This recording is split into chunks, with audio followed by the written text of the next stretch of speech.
Collector Karamveer Sharma के द्वारा corona protocol का सख्ती से पालन कराने के लिए दिए गए निर्देश के अनुसार सोमवार को नायब तहसीलदार गोरखपुर राजेंद्र कुमार शुक्ला द्वारा रोको टोको अभियान के तहत की गई कार्रवाई में बिना मास्क लगाए घूमते पाए गए 15 लोगों को हाथीताल स्थित शासकीय माध्यमिक शाला में बनाई गई अस्थायी जेल भेज दिया गया। मंडला जिले में कोरोना संक्रमण के बढ़ते मामलों के मद्देनजर विभिन्न स्तरों पर कोरोना जागरूकता के लिए बैठकों का आयोजन किया जा रहा है। इसी क्रम में स्व सहायता समूहों के साथ कोरोना जागरूकता से संबंधित बैठक का आयोजन किया गया। बैठक में समूह की महिलाओं को कोरोना से बचाव के लिए शासन से जारी दिशा निर्देशों की जानकारी प्रदान की गई।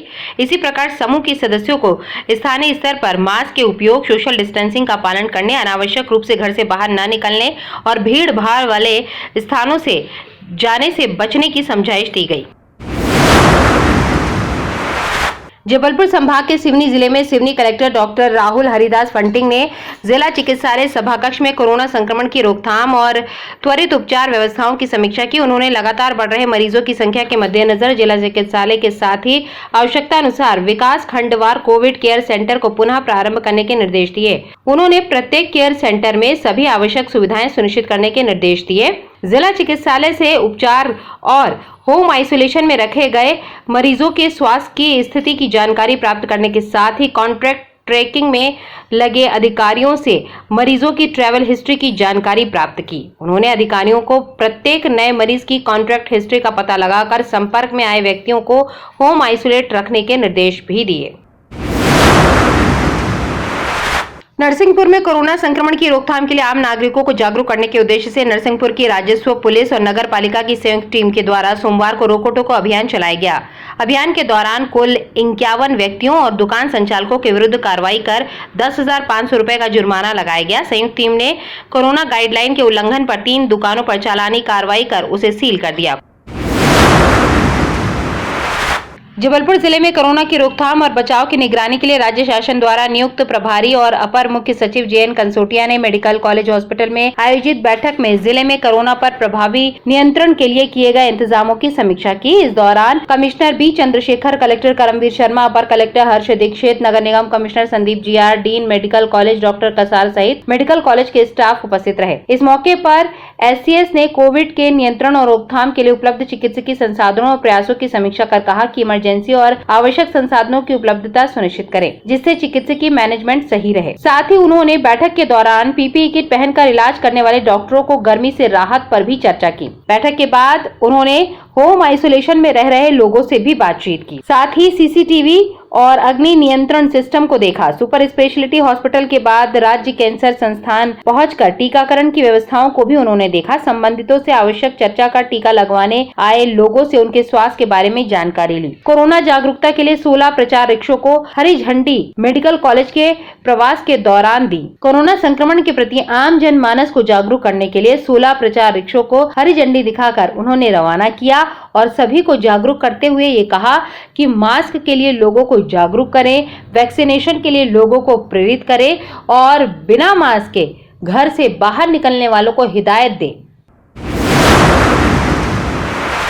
कलेक्टर करमवीर शर्मा ने सोमवार की शाम निजी अस्पतालों के लिए नियुक्त नोडल अधिकारियों की वर्चुअल मीटिंग लेकर इन अस्पतालों में आयुष्मान कार्डधारी कोरोना मरीज के उपचार के लिए 10% बिस्तर आरक्षित रखना सुनिश्चित करने के निर्देश दिए। कलेक्टर ने कोरोना मरीजों के उपचार के लिए उपलब्ध बिस्तरों की लगातार अपडेट लेने की हिदायत भी अधिकारियों को दी। वर्चुअल मीटिंग में अपर collector Harsh Dixit, deputy collector अनुराग तिवारी सहित सभी एसडीएम और निजी अस्पतालों में बिस्तरों की उपलब्धता पर नजर रखने वाले नियुक्त किए गए पटवारी भी जुड़े रहे। कलेक्टर ने वर्चुअल मीटिंग में निजी अस्पतालों में कोरोना मरीजों के उपचार के लिए ऑक्सीजन और आईसीयू बिस्तरों की उपलब्धता और भरे और खाली बिस्तरों की जानकारी ली। उन्होंने निजी अस्पतालों द्वारा क्षमता विस्तार की योजना पर की जा रही कार्रवाई का ब्यौरा भी नोडल अधिकारियों से लिया। कलेक्टर ने निजी अस्पतालों में ऑक्सीजन की उपलब्धता और आवश्यकता के बारे में भी पूछताछ की। कलेक्टर ने राज्य शासन द्वारा कोविड मरीजों के उपचार के लिए निर्धारित दरों को प्रत्येक निजी अस्पताल के सूचना पटल पर प्रदर्शित किया जा रहा है, ये सुनिश्चित करने के निर्देश भी दिए।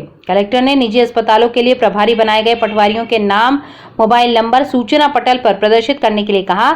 उन्होंने कहा कि राज्य शासन द्वारा निर्धारित गाइडलाइन का उल्लंघन करने वाले निजी अस्पतालों की रिपोर्ट सीधे वरिष्ठ अधिकारियों को देने की बात भी कही। कलेक्टर ने निजी अस्पतालों के प्रभारी बनाए गए पटवारियों को आपस में सामंजस्य बनाए रखने के लिए इन अस्पतालों में खाली और भरे बिस्तरों की जानकारी आपस में शेयर करने के भी निर्देश दिए, ताकि किसी भी अस्पताल में यदि सभी बिस्तर भर गए हों तो कोरोना मरीज को उस अस्पताल भेजा जा सके जहां बिस्तर खाली है। इससे पेशेंट और उसके परिवार को भटकना नहीं पड़ेगा। जबलपुर में कोरोना संक्रमण के प्रसार को रोकने लगाए गए प्रतिबंधात्मक आदेश का उल्लंघन करने पर सोमवार को रांझी तहसील क्षेत्र के अंतर्गत घमापुर स्थित 2 जिम को सील कर दिया गया। ये कार्रवाई एसडीएम रांझी दिव्या अवस्थी के नेतृत्व में की गई। दोनों ही जिमों को सील किया गया और साथ ही साथ छापामार कार्रवाई के दौरान कम से कम 20 लोगों को जिम करते पाया गया, जिन पर चालानी कार्रवाई भी की गई। जबलपुर में कोरोना से स्वस्थ होने पर सोमवार 5 अप्रैल को 168 व्यक्तियों को डिस्चार्ज कर दिया गया। वहीं 1812 सैंपल की प्राप्त रिपोर्ट में 257 नए मरीज सामने आए हैं। कोरोना से स्वस्थ हुए 168 व्यक्तियों को मिलाकर जबलपुर में कोरोना के संक्रमण से मुक्त होने वाले मरीजों की संख्या 18,401 हो गई है। वहीं रिकवरी रेट 90.72% हो गया है।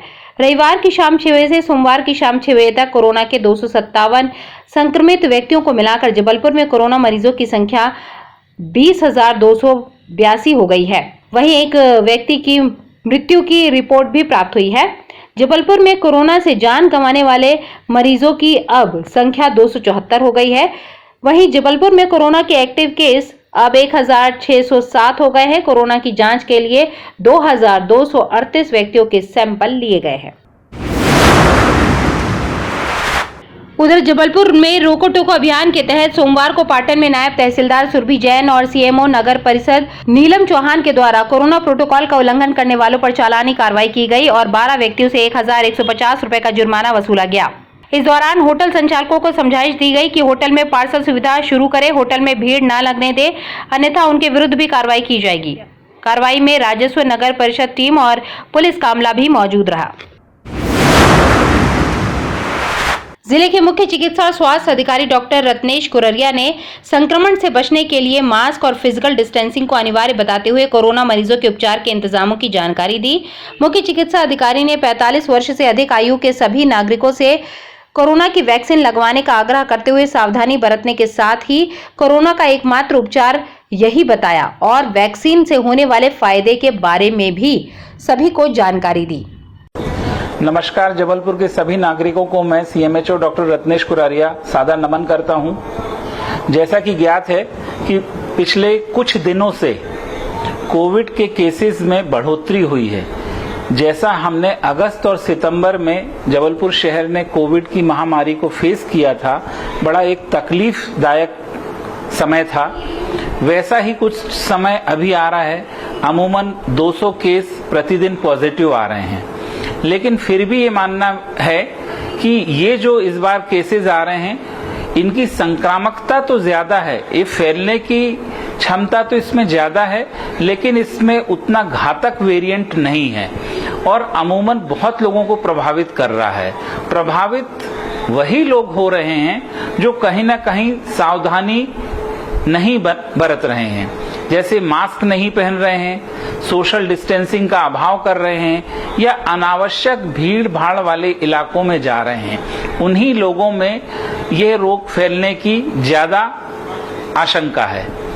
जैसे हमने पहले सतर्कता बरती है, हमें अभी सतर्क रहने का समय है। ये लहर है कोविड की, अगर इसको ऑप्टिमम टेम्परेचर होने के कारण अभी वायरस का फैलाव बहुत ज्यादा हो रहा है।